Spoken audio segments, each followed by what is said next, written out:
Hello बच्चों। हमारा प्रश्न है, अभिक्रिया को संतुलित समीकरण लिखिए। द्रव हाइड्रोजन N2H4 क्षारीय माध्यम में क्लोरेट आयन ClO3 माइनस के साथ नाइट्रिक ऑक्साइड गैस तथा गैसीय अवस्था में क्लोराइड आयन देता है। ऑक्सीकरण संख्या विधि द्वारा संतुलित कीजिए। चलिए समझते हैं इस प्रश्न को। अगर बात की जाए मुख्य अवधारणा की, तो हमें सबसे पहले समझना होगा, रिएक्शन बनाना होगा कि कैसे रिएक्शन करेगा। ये N2H4 है। ये जब क्लोरेट आयन ClO3 माइनस से रिएक्ट करता है तो ये क्या बना रहा है, नाइट्रिक ऑक्साइड, मतलब कि नाइट्रिक ऑक्साइड हो गया, NO हमारा बन रहा है। और हमारा क्या बन रहा है, गैसीय अवस्था में क्लोराइड आयन, मतलब कि Cl माइनस आयन बन रहा है। ठीक है, यही चीजें बन रहा है। तो ये दोनों गैसीय अवस्था में बन रहा है। अब इसको हमको क्या करना है, बैलेंस करना है। कैसे बैलेंस करना है, ऑक्सीकरण संख्या विधि।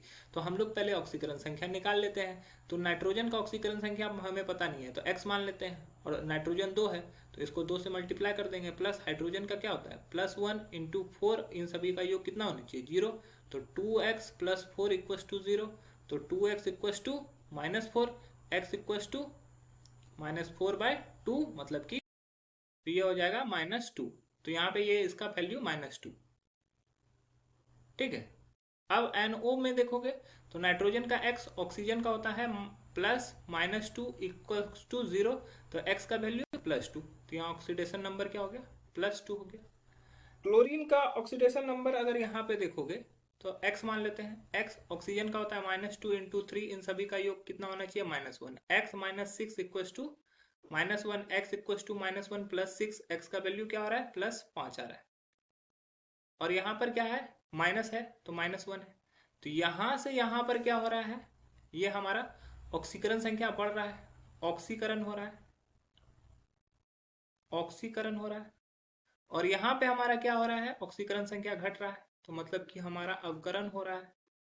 अब ऑक्सीडेशन हाफ और रिडक्शन हाफ को अलग लिख लेंगे। ये N2H4 ये क्या हो रहा है, ये दे रहा है NO, और ये ऑक्सीडेशन हाफ रिएक्शन है। और यहाँ पर हमारा ClO3 माइनस ये रिएक्शन करके क्या दे रहा है, Cl माइनस।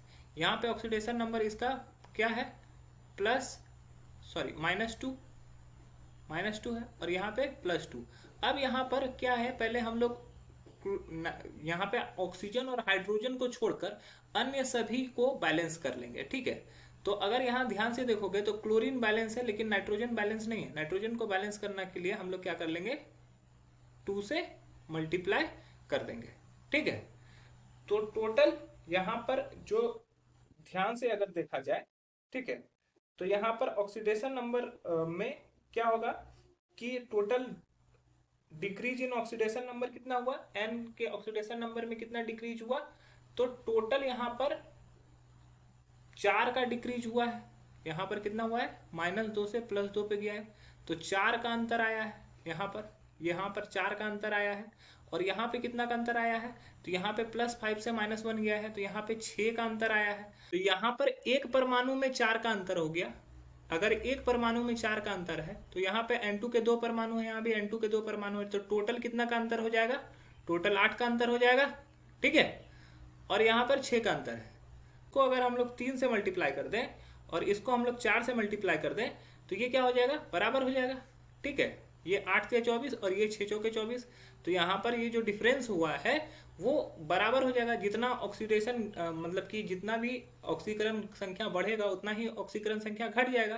तो ये हो जाएगा 3N2H4 + 4ClO3 minus gives 6NO। यहाँ 3 से मल्टीप्लाई करेंगे, 3 दूनी 6NO, प्लस 4 से अगर मल्टीप्लाई करेंगे 4Cl माइनस। यहाँ पर अब देखो नाइट्रोजन और क्लोरीन तो बैलेंस है, हमें हाइड्रोजन और ऑक्सीजन को बैलेंस नहीं किया गया है। तो हाइड्रोजन और ऑक्सीजन में देख लेंगे कौन, ऑक्सीजन को पहले बैलेंस करेंगे। ऑक्सीजन को बैलेंस कैसे करते हैं, ऑक्सीजन इस तरफ में देखो 12 है और इस तरफ में ऑक्सीजन कितना है, 6 है। तो जितना ऑक्सीजन कम है उतना वाटर मॉलिक्यूल दूसरे तरफ में हम लोग जोड़ देते हैं। ठीक है। तो ये 6 वाटर मॉलिक्यूल इसमें जोड़ दिए। 6 वाटर मॉलिक्यूल जैसे देखेंगे तो हाइड्रोजन को देखेंगे, हाइड्रोजन 12 इधर हो गया, हाइड्रोजन इधर भी 12 है, तो हाइड्रोजन भी बैलेंस हो जाता है खुद ब खुद।